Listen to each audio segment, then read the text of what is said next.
This work I made us worse. We fell apart 1,000 times, 1,000 times. You moved away, I'm here to stay. I wish I could go back in time, back in time. I'm so sorry that I hurt you so deep. Swear I spent the last few years just trying to change. I'm on my knees and I'm begging you, please. Is there any chance you're thinking about me? If I change my ways, babe, won't you come back to me? Make no mistakes, babe, won't you come back to me?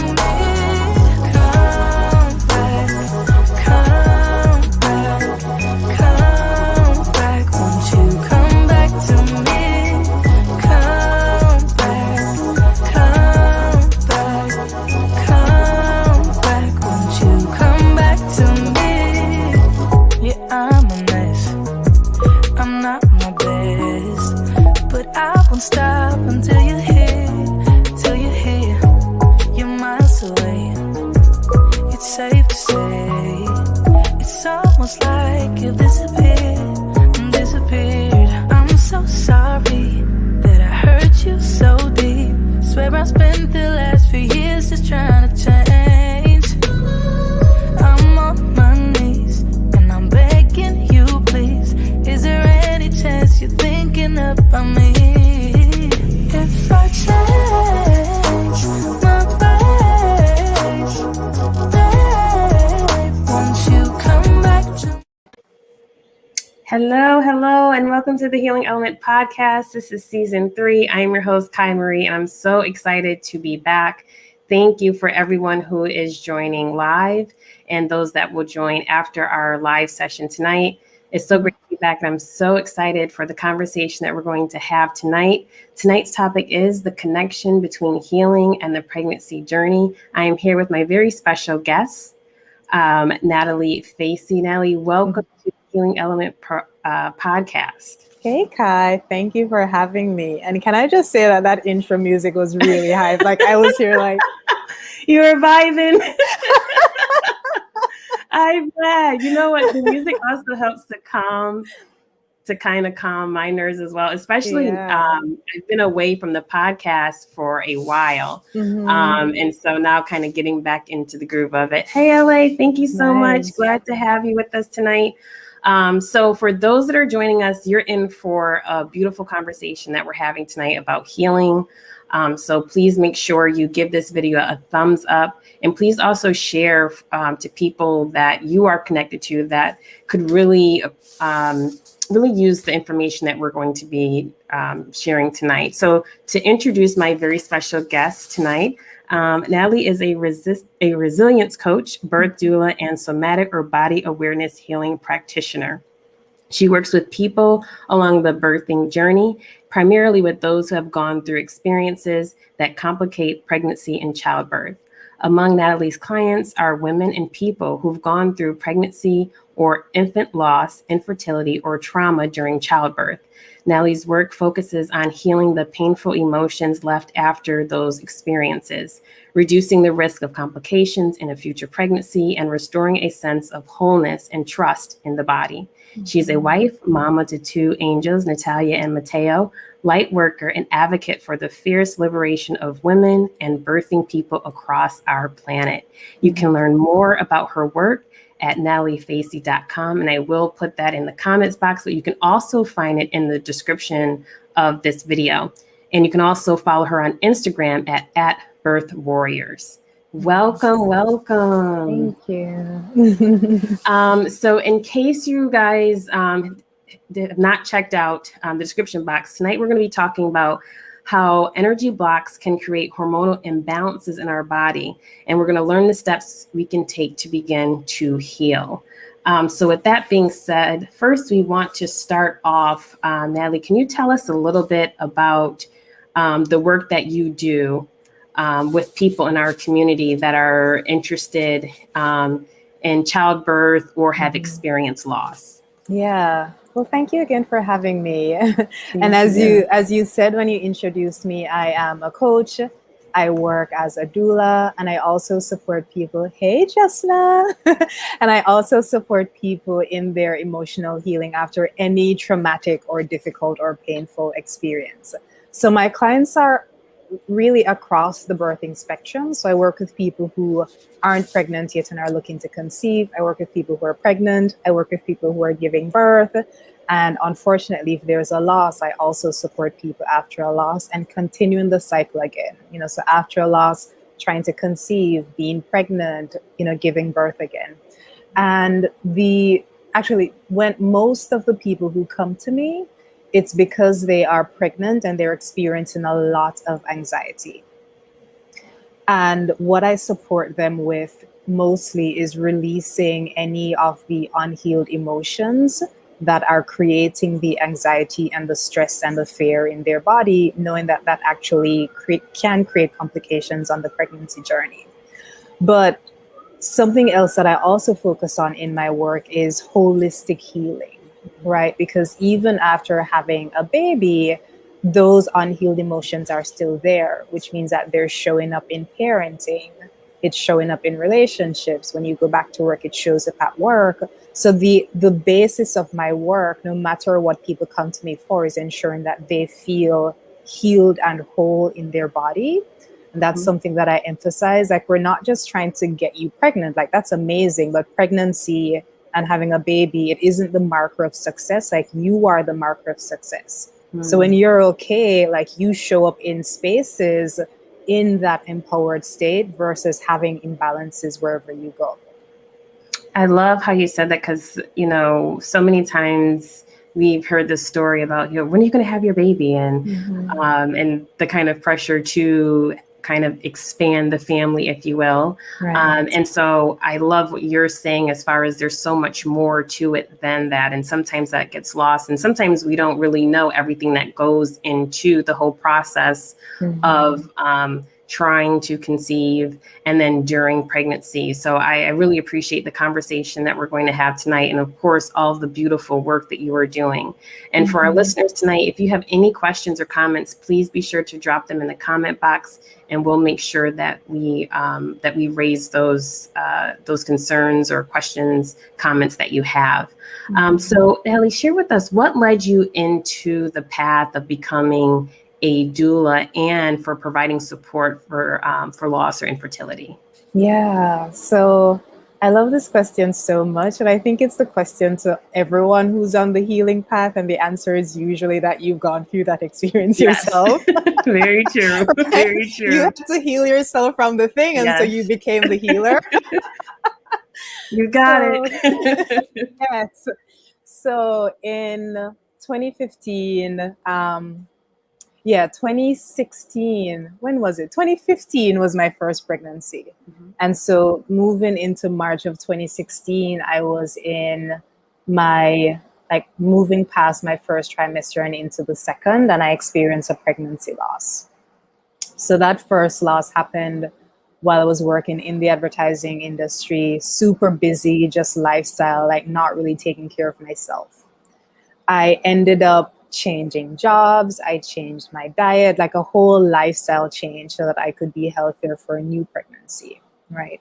So the next time that we tried again was in 2018.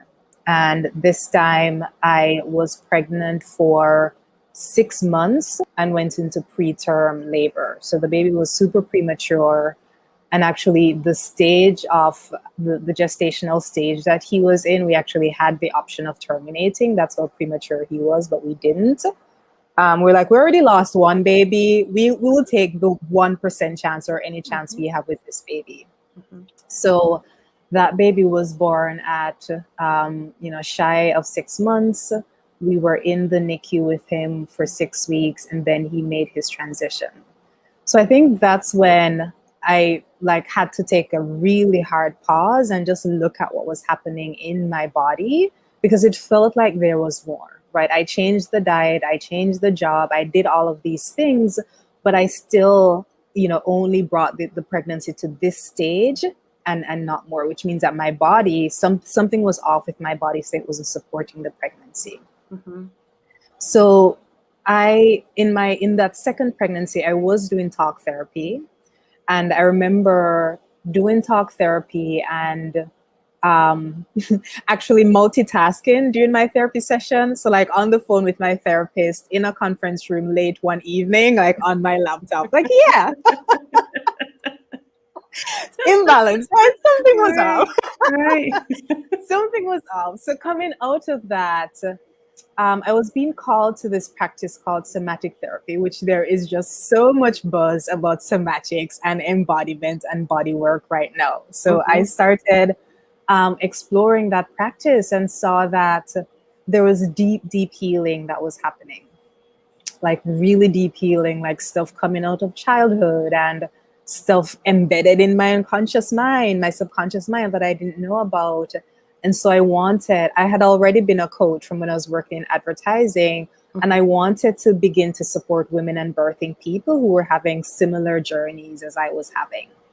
So I was trained in somatic therapy, and the doula work was so that as people were going into birth, I could be present with them, like be with them for the entire journey. Mm-hmm. Yeah, so that's what led to that.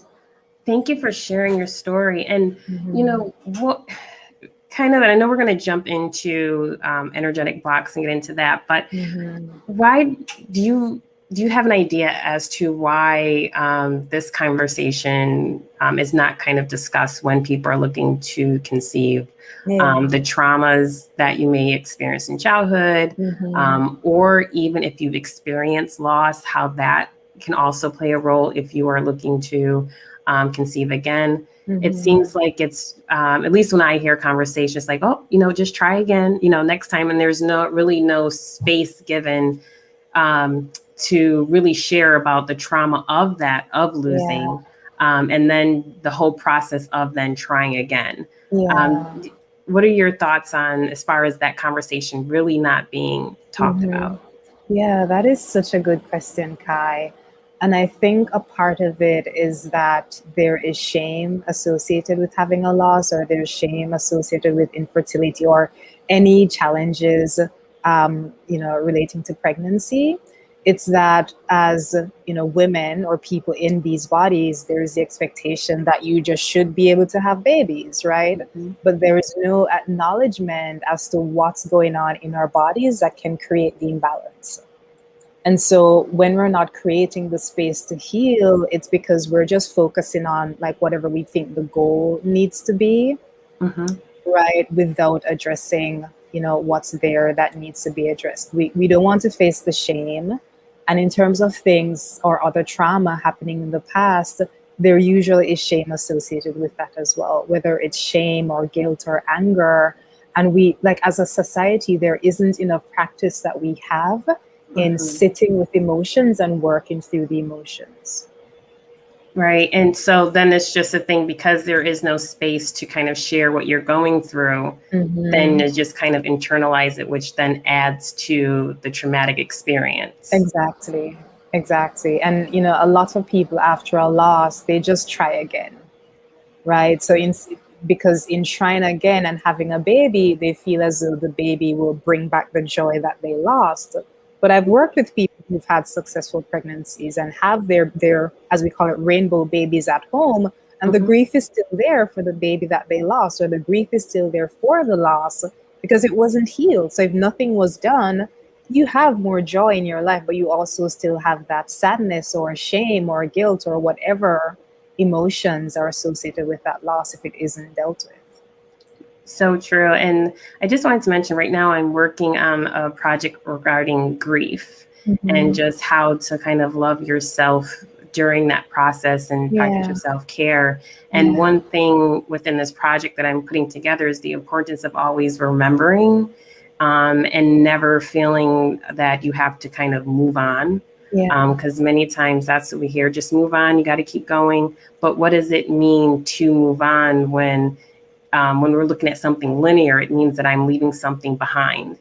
And I don't want to leave that precious soul behind. Yes. I want to carry them with me through this journey. Yes. And so when you said that, it brought that to remembrance of, it's not about just moving on. It's how do I still honor the life that I had, so is that something that you do, that you practice in your own life, is always in remembrance? Yeah. And I love that project. That sounds so beautiful and so necessary. Thank you. What it's making me think of is that as, women and birthing people become pregnant again after a loss, there's actually guilt that they experience, that they've abandoned or forgotten about the baby that they lost while, they're inviting in this new life. So it's so important that you're creating space for both things, right? The grief that you experience, but also the joy that's here for you. And in terms of my own journey, like, I create space for as much of it as possible, So when there is grief coming up or anger, I start some movement exercise. Like, I might beat pillows around when it's anger. When it's grief, I might just lie in bed or start to journal or sing a sad song. Like, emotions are the bomb, and people don't realize that. Yes.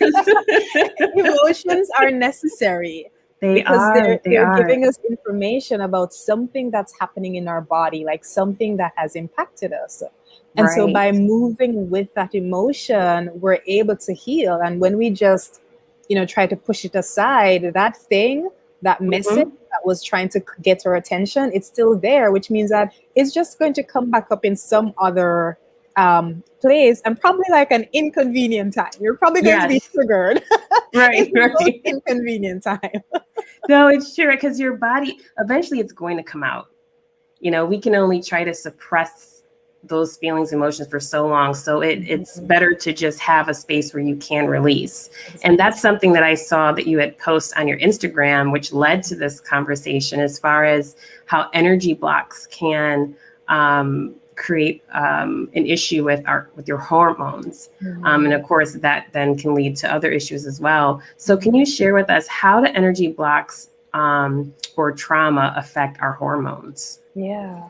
So let me just start by addressing the energy piece, because I feel like there are people who, this is definitely their everyday language. They understand what energy is. That's very true. They're like, yes, all the energy, let's keep talking. And then there are other people who are like, wait, what are y'all talking about right now? I'm so glad you said that, because I get lost because I'm in that space all the time.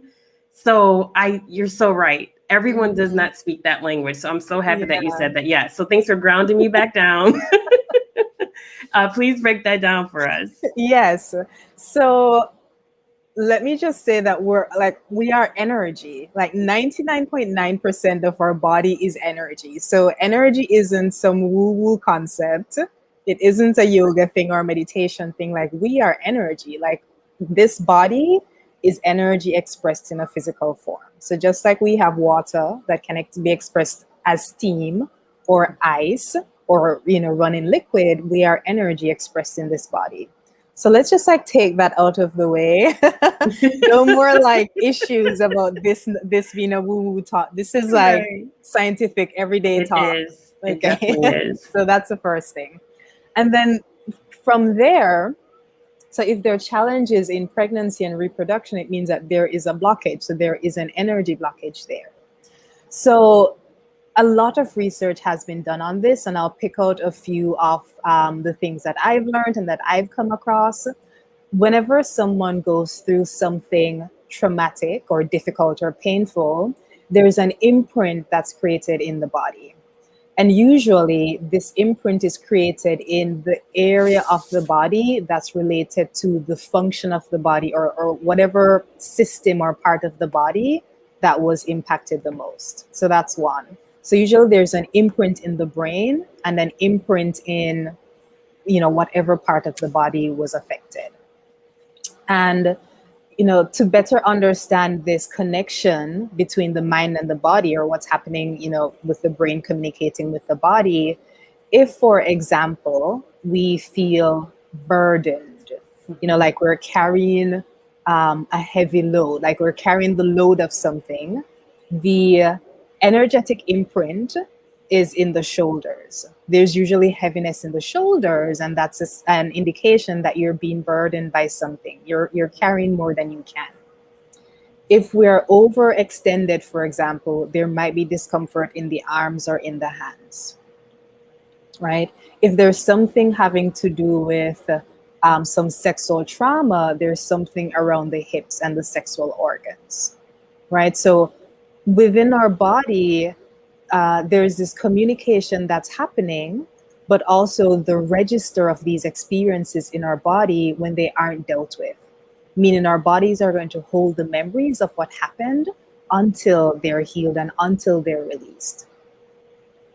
So true. And that makes me think that, our body is always talking to us and sending us signals that's, something's wrong, something's not right. But we've been so conditioned to kind of not listen, right? Even when we think about work and your body's like, listen, I'm tired, I'm exhausted. And what do? I got to push through. Right. Like, you have to take time off from work because mentally, emotionally, you're exhausted, but got to push through. And even, our body is selling us signals the whole time. Like, no, you need to relax and we need to go on vacation. Right. But again, we've been so accustomed, through childhood, most likely, to ignore those signals that our body is telling us. That's such an important point. And what I want to add there is, sometimes when there are challenges in pregnancy, that's the first time that we start paying attention to our bodies. Wow. Right? Meaning for years, the body has been saying too much stress. For years, the body has been saying like, these foods actually don't work well with my biology. For years, the body has been communicating, but it isn't until we're bringing children into the world that we start paying attention. Wow. And the part of that is where our society places value, right? So we know that we need to work and produce. So even if we are tired, even if we're losing sleep and eating at our desk, we're going to keep working and producing because that's where you get the brownie points, right? And pregnancy, when you're at that stage, when you're ready to become pregnant, like that's sort of like the it's like on the pedestal of womanhood or adulthood, right? And so when we start to, when we're ready to bring children into the world, we will pay attention to our bodies then because of how important it is to society. To us, but also to society. To society, yeah. And it makes me think too, when it's for someone else, but it's not just for us, but it's like, I'm doing this for someone else. Sometimes then it's like, okay, I really got to pay attention now because it's not about me. And I think that's another part of that whole conditioning is that, oh, you'll be fine. But if it's for somebody else, then you really have to pay attention and make sure that you're doing whatever you have to do for that person. So I love how you said that. And Natalee, now what part of this, if you are trying to conceive or you've experienced loss, and now maybe there is a fear now that you have of trying to conceive again, or as you said, maybe there's a fear coming up, something from like an inherited trauma, a trauma from childhood that you're now dealing with. How may that impact your ability to conceive or have a healthy pregnancy? So doctors or fertility specialists, they'll, as you're having challenges in pregnancy, they might encourage you to reduce your stress, right? So it's always like reduce your stress and let's see what happens, or make some changes to your diet and let's see what happens, right? And so firstly, like stress, I think it was according to the American Medical Association, like stress is the cause of probably like 90% of the health conditions that we have. And what I want to add to that is that it isn't like, blanket stress, taught to be strong and not vulnerable. Yes, exactly. So it isn't just stress. It isn't like having a busy life with like a lot of motion. It's like, I think of stress as emotional distress. Right. So what are the things underneath that haven't been addressed? So when I'm in a conference room on a phone call with my therapist and multitasking, working while everyone else has gone home, that was stress. While we're talking about ways to reduce my stress and whether or not I'm stressed, I was experiencing stress. Right? Yeah, like I gotta start doing this and that, and I gotta start. How am I gonna fit this in my schedule? Right. So what I like to go into isn't just like what the person is doing, not just the behaviors, but why. Because if for example, someone asked me to give up the busyness, I don't know if I would have survived that pregnancy. Because in my system was the trauma response. I was in the fight and the flight. I couldn't be still. I couldn't sit. There was no stillness. There was busyness because I needed to ensure that whatever happened before, it wasn't going to happen again. So not only are we bringing the trauma and the unhealed emotions from the loss or the infertility, we're bringing stuff from childhood. And I love that LA mentioned that we're taught to be strong and not to be vulnerable, because I wasn't accepting help from people. I needed to show people, including my husband, that I was capable of doing things.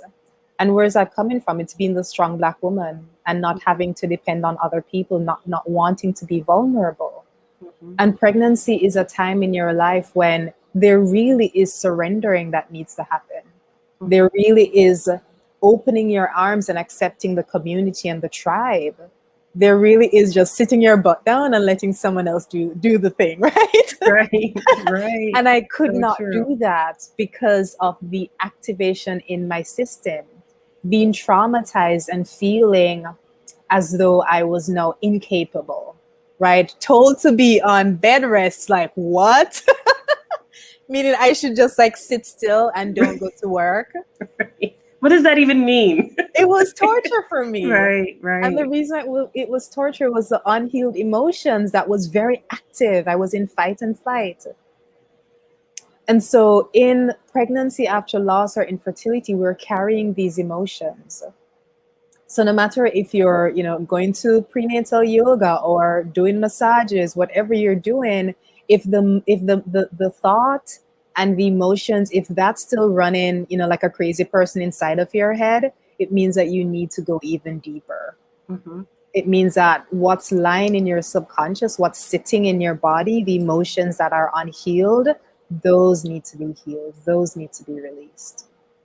So true. And if you are finding this conversation helpful, please make sure you give this video a thumbs up, and please also share to your network.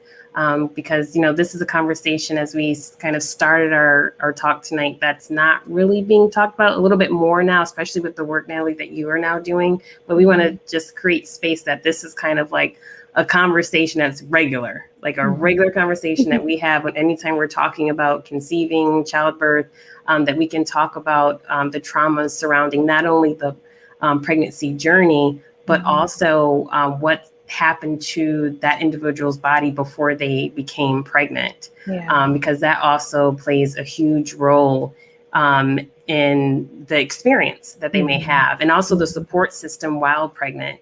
And so even when you're talking about, in the workplace, right? Because if you have multiple projects going on, it's like, I'm still responsible for these projects. I still have to show up. I can't show any weakness, especially if you have like a leadership type of role. So that adds on to the stress.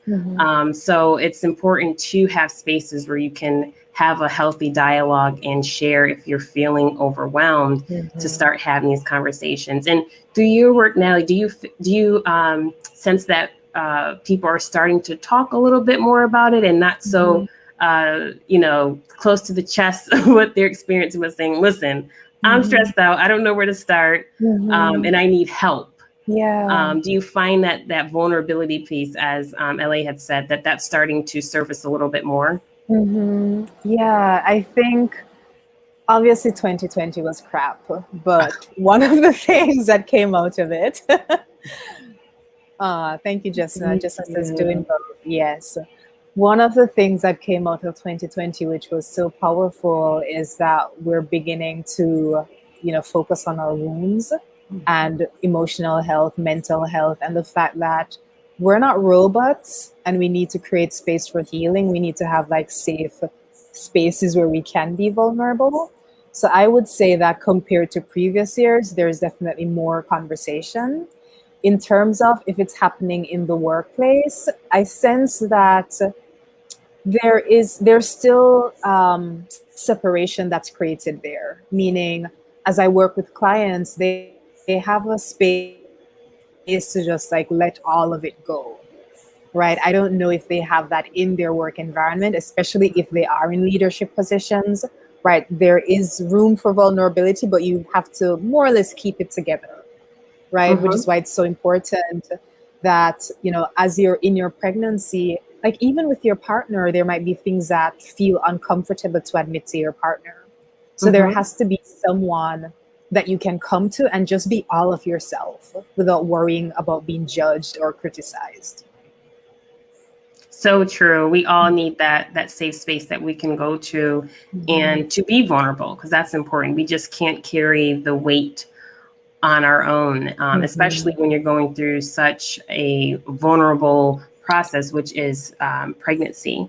And so for those that are listening tonight, and they have maybe experienced loss or infertility or currently trying to conceive, what steps would you have for them so they can begin to unpack any blocks or traumas that they may have experienced? And maybe they don't even know, right? Sometimes you don't even know. You think that that's just who I am. And it's like, no, actually, that's trauma. Yeah. And that's why it's so, I just want to say, that's why it's so important to be gentle with yourself on this journey, because things can pop up that you didn't even realize. Yeah, I'm so glad you mentioned that, because something else that I wanted to share is that, you know, on one hand, things that can impact the pregnancy journey, it's the unhealed emotions and the trauma that you're still holding, right? So that leads to behaviors and also just like the hormones that are released in your body that impact pregnancy or even prevent fertility, right? So on the one hand, that's happening. And then other things that contribute to complications in pregnancy, it's the physical environment that we're in, right? It's the pollutions and the toxins and the fluoride in the water and the Wi-Fi radiation and the fumes that we're breathing. It's all of these things that are compounding and just really depleting the resources in our body, right? And so how I like to think of it is, you know, the body will always prioritize I use the expression, the main organism, meaning us, right? The body will always prioritize us. And if there aren't enough resources for us, how is the body going to create new life, right? If there isn't enough iron and, you know, this sort of nutrient and all the things that are needed to create life, how does the body have the resource to do that? So it's ensuring that on all aspects, you know, physical, emotional, mental, the body is resourced enough to hold that new life. And for a more specific example on the emotional piece, which just goes into a whole other or a deeper world, deeper down the rabbit hole, when the body, you know, let's say that someone is going through pregnancy after loss or after something traumatic, and there are all these emotions that are coming up that are really difficult to work through, the body is still prioritizing you. So some people go into preterm birth as a way of the body protecting them from just the emotions and the torment that they continue to experience. So there's this amazing book written by Dr. Christian Northrup, and it has studies about the complications that people experience in childbirth and the different either beliefs or behaviors that are used as markers that this person will likely have some complication, right? And some of it is, I don't even know if I want to be a mother or a parent, right? It's that ambivalence. It's that wanting it, but not knowing if it's safe, not knowing if you're going to be supported, not feeling as though you can do it on your own, feeling as though it's going to come into conflict with your career, right? So on all levels, the body needs to be in alignment, and it's important to have the support to have that alignment on the physical, emotional, mental, on all levels of the body, because the body will always prioritize you. And it, you know, I don't want to say that it like the body will release a pregnancy that doesn't allow for the sustenance of the main organism of the person holding the pregnancy. When you said alignment, it made me think, and I have not shared this at all on my social media platforms or spoke to really too many people about it, unless it's my close circle. But the whole process around fertility, and that's something that I was told by, since I was younger, as far as that I may have issues having children. Yeah. So I don't want to get into detail of why right now. That's not, I don't feel comfortable doing it at this point.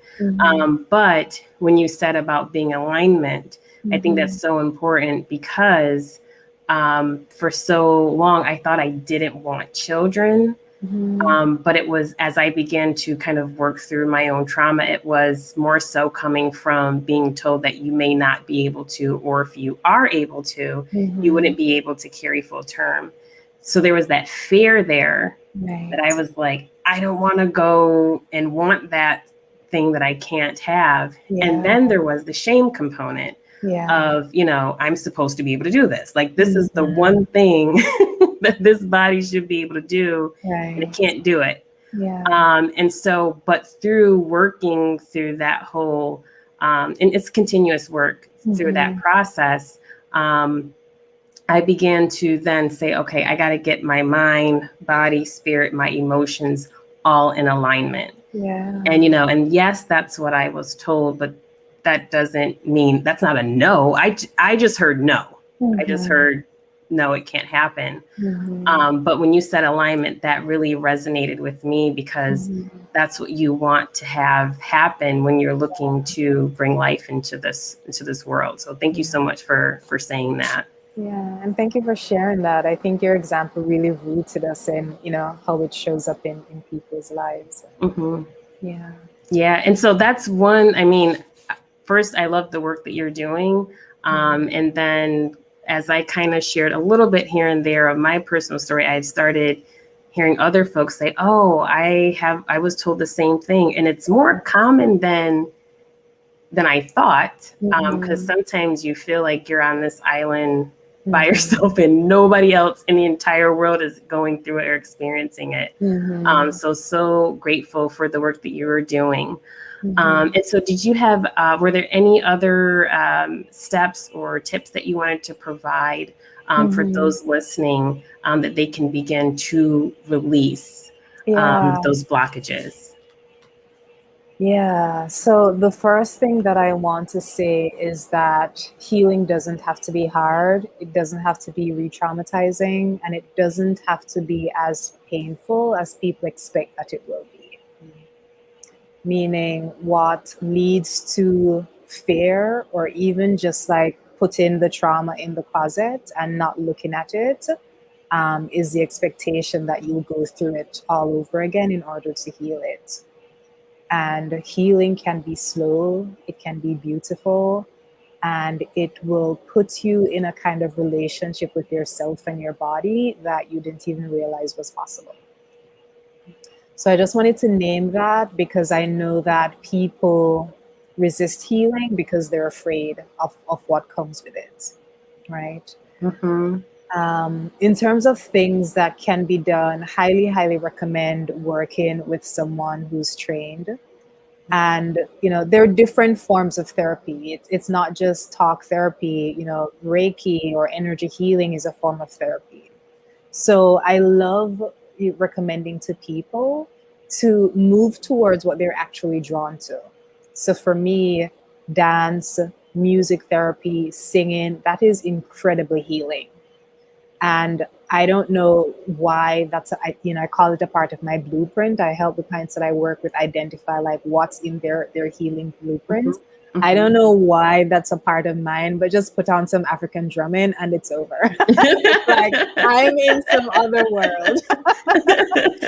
I love it. Of course, that might be a part of our ancestry. And I don't need to understand why it's healing. I just know that when I start to move my body, I release what I'm holding. Yes. So highly recommend just beginning to tune in to what you love, whether it's like walking in nature or being by the ocean or being in the mountains. Like that is medicine, right? Tune into what that is and create more and more space in your life for that. I like to think of healing as sort of like a scale, like all of the terrible things. And when you start adding these beautiful things, it just starts to outweigh the terrible things so that there's more resource in your body to work through challenges as they come up. Like that's resilience. Resilience isn't like roughing and toughing through everything. It's having space to heal and creating some resource in your body so that you can work through that thing when it comes up again. Yes, I'm so glad that you said that resilience is just not constantly plowing through. Exactly. Fighting. I love that you said that. Oh my gosh, yes. And so do you have a question? How do you help clients manage the potential feeling of overwhelm by how big it may feel and potentially pressure of a feeling of urgency around conception? Yeah. So feeling of overwhelm and urgency around conception. Yes. The urgency usually comes up if someone is getting older and they are accepting the belief that our bodies stop producing at a certain point, right? So, and for different people that age might be different. So the sense of like, let's do it now, it's the fear that we're running out of time. So what I like to tell my clients is that a couple of things. One is find evidence of other people who have become pregnant at a later stage, because that will sort of solidify the belief in your body that is possible for you too. And what creates fertile ground for pregnancy, it's actually optimal health and not age. So in the Amazon, there are indigenous women who are having children along with their grandchildren having children. Wow. Right. So I love hearing that because I'm like, okay, we have time. Right. I love that. We have time. Like it's health. So even if someone is super young and they're not healthy, their body might not be able to sustain a healthy pregnancy. So work on, optimal wellness versus forcing yourself because of age, right? So that's the recommendation that I have. And of course, if there are challenges and you're getting older, there are other things that can be done, scientific things that can be done to support fertility, even if you're getting older. But I think it's important to get yourself in the optimal state for pregnancy, because it could lead to complications if you haven't done that work first. So that's one. And overwhelm is always because it feels like there's some conflict between the time that you have, the resources that you have, and the amount of things that you have to do. So it's really just having someone, or working through setting out on a piece of paper or something, just all the things that are on your plate. And there are things that you might need to delegate. There are things that you might realize that they're not important at all, right? So it's having the support to create some sort of day-to-day balance that's going to be sustainable for you. Beautiful. And to that point, when you are working with your clients, do you ever sense that sometimes that feeling of overwhelm or the urgency that is coming from outside pressures too? So they may already have their own pressure, but maybe also from family or from friends that plays a part as well. That's often the case. It could be from the partner. And even if the partner doesn't say it, even if the partner, let me say it in this way, it could be the perception of what the partner wants, or it could actually be the partner saying, I'm ready. It could be, the mothers and the mother-in-law saying, when are you going to have a baby? It could be that. Other times it's people in your surroundings, like your senior peers or the people that you went to college with having babies, and there's this pressure that you need to advance your life and now, start your family, like your family wasn't already started. So it's like technically they're not a family until there are babies. Exactly. Exactly. So I love that you added that because it's often external pressure. As It's well. Wow. often the woman or the birthing person trying to anticipate and accommodate the needs of others and Hmm. placing those needs over theirs. Hmm.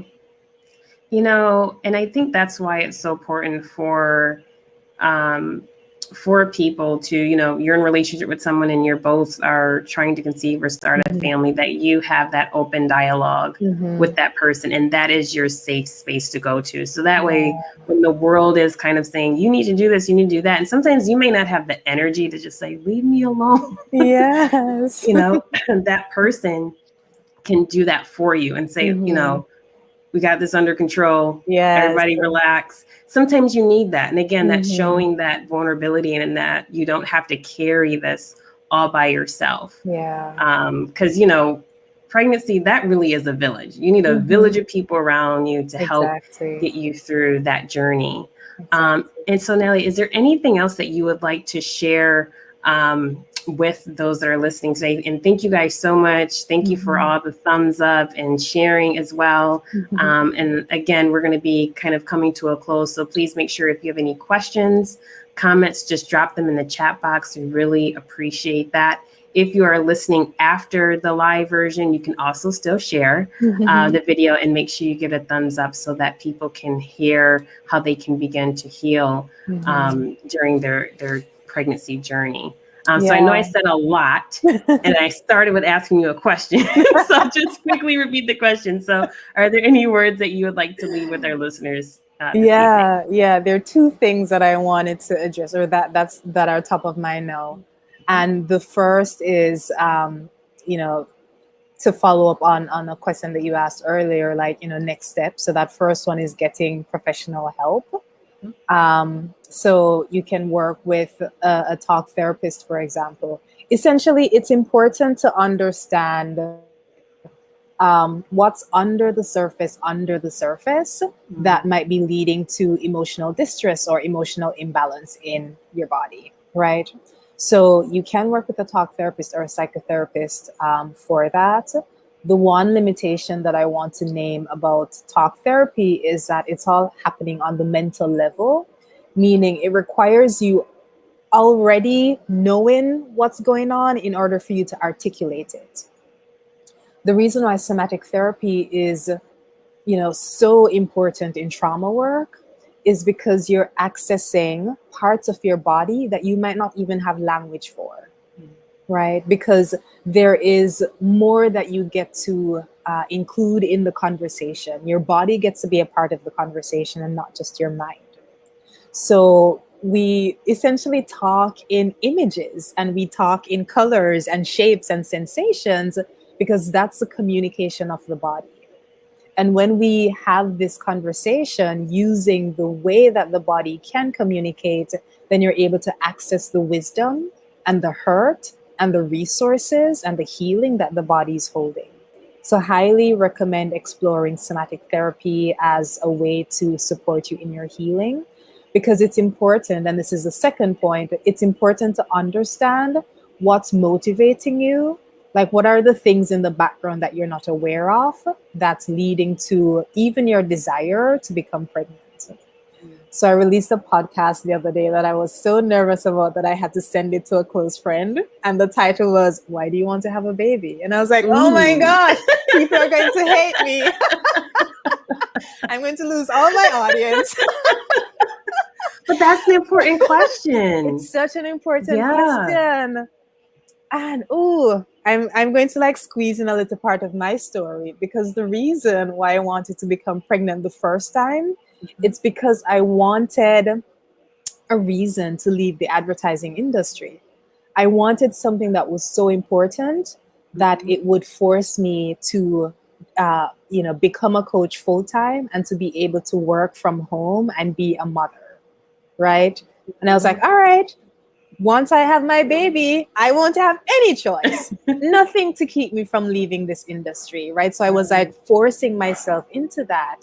And other people have all kinds of reasons, right? Sometimes it's because they think it will bring, happiness to the relationship or resolve some challenge with the partner. It's because they feel the pressure. It's because it's the next thing you do after you get married. And when you get to the root of that reason, then you're not running after pregnancy and feeling dissatisfied in your life. You get to actually fulfill the thing that you want through having a child.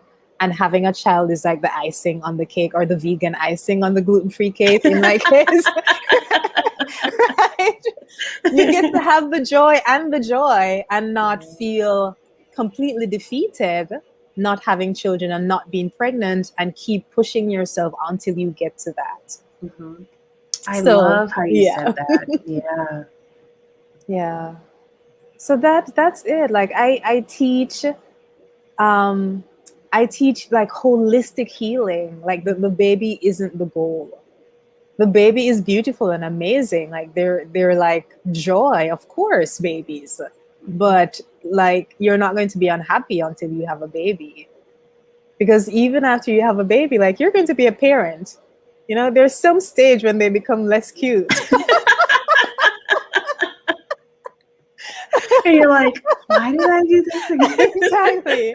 So you want to experience wholeness in your life, because I love this quote, and I have the book over there. Wherever you go, there you are. Right? You're going to show up in the boardroom, in your relationship, at the family barbecue. And if those unhealed emotions are there, they're showing up with you. Right. So when you're in that state of wholeness and sovereignty and just like in alignment with yourself, then you get to be that in all aspects of your life. Yeah. Beautifully said. And it's when you said wholeness, it reminded me of a conversation that I was having with this woman that I was sharing with her. How do I explain? It's more than a friendship. It's like sisterhood. Yeah. And I was telling her, you know, now that we want to start a family, and she was saying kind of things that I need to start to do. Yeah. And she said, the process that you're going through right now is about being whole. Exactly what you just said. And that I was just kind of like, what? Because I thought the process was the pregnancy journey. Yeah. And she said, your process is becoming whole with the woman that you are. And I was like, whoa. Oh my gosh. And so when you said that, it brought that into remembrance. So thank you so much for that. It is about beginning to appreciate our bodies and love our bodies, and no longer neglecting what we're feeling, the different sensations. So the work that you're doing, thank you so much for doing that and for sharing your story. And for those that are listening, if they want to connect with you, which I'm sure they do, how can you, again, please give your social media where they can reach out to you that way, your YouTube, Instagram, and also, of course, your website? Yeah, so my website is nataleefacey.com. So it's Natalee, F as in Facebook, so FACEY.com. My Instagram is at the Birth Warriors, all together. YouTube, I think I'm coaching for Birth Warriors on YouTube.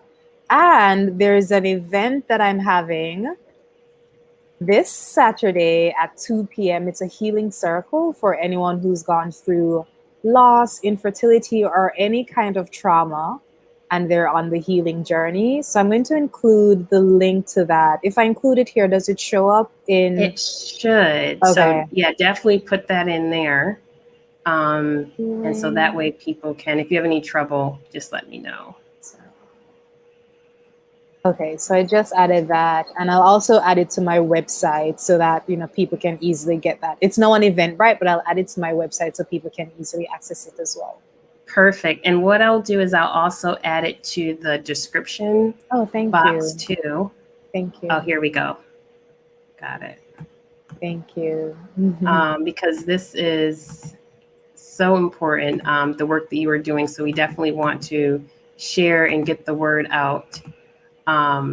So that people can know that this type of healing exists, and that there are spaces that you can go to begin to heal and start to release maybe traumas and energy blocks that you may have. And so as we come to a close, if anyone has any other comments, please make sure you drop them in. Thank you all so much for joining us. Yes, she's an amazing. Thank you so much. And so for those that are listening again, as I've said a few times through this video, please make sure you give this video a thumbs up and please share, and please go and follow Natalee on her Instagram. You can find all of her contact information in the description box.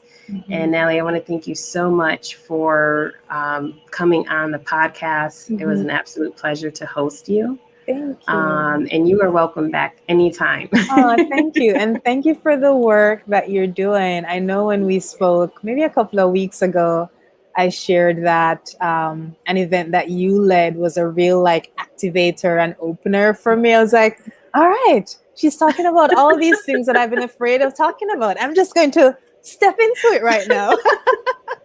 And so thank you for your work. This is really a co-creation, right? Because you showing up has led to me showing up, and here we are together. Yes. And it's so funny you say that, because when you and I had talked about doing bringing you on the podcast and having this conversation, I remember saying, I'm not going to talk about my personal story because I don't want to share that. And then I'm like, so by the way, so, but I think that just shows how you always create space, just the energy that you give for people to feel comfortable to share. And that always then helps another person with sharing their story and beginning to heal. Exactly. Thank you. Thank you. Thank you. It was an absolute pleasure. Thank you for everyone that has listened and joined us. For the time went by so fast, like an hour flew by. So please make sure you guys join me next Tuesday right here at 8 p.m. I'll be posting my special guests that I will have on. And so I look forward to talking to you all again, and welcome back to season 3 of the Healing Element podcast. You guys have a great night. Bye, everyone.